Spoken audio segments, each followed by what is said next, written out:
રાજકોટના મેટોડા ખાતે કાર્યરત પર્વ મેટલ ગ્રુપના સ્થાપક સહદેવસિંહ ડી ઝાલા, સંજયભાઈ સોની, કિરણસિંહ જાડેજાના સાથે એમની નવી પેઢીના બ્રિજરાજસિંહ એસ ઝાલા, પર્વ એસ સોની અને ગજરાજસિંહ કે જાડેજા વગેરે જોડાઈને પર્વ મેટલ ગ્રુપને આગળ વધારી રહ્યા છે અને બિઝનેસને અલગ અલગ ક્ષેત્રે વિકસાવવા માટે ગુજરાતની સોલાર ક્ષેત્રે 16 વર્ષથી કાર્યરત સુરેન્દ્રનગર અને અમદાવાદ સ્થિત પાવર ટ્રેક ગ્રુપના સ્થાપક કિશોરસિંહ ઝાલા અને એમડી દિવ્યરાજસિંહ કે ઝાલા સાથે મળીને આજે ગુજરાત રાજ્યમાં પર્વ મેટલ દ્વારા અંદાજિત 120 કરોડના ખર્ચે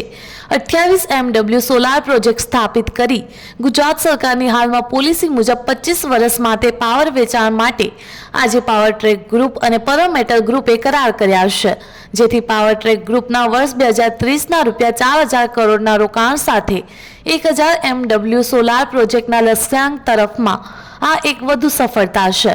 ગુજરાત સરકારની હાલની પોલિસી મુજબ સરકાર ₹2.76 પ્રતિ યુનિટ વીજ પાવર ખાનગી પાવર પ્રોડ્યુસર્સથી 25 વર્ષ સુધી પાવર ખરીદ કરશે, જેમાં પર્વ મેટલ ગ્રુપે એક સાહસિક રોકાણ સાથે સોલાર ક્ષેત્રે આગળ વધવા આજે શરૂઆત કરી છે। 2000 કરોડ છે એના નેક્સ્ટ યર મારે 1 ગીગાવોટની લાઈન 1 ગીગાવોટ જે આપણે કહીએ છીએ મેન્યુફેક્ચરિંગ તો એ 1100 કરોડનું ટર્નઓવર આપે।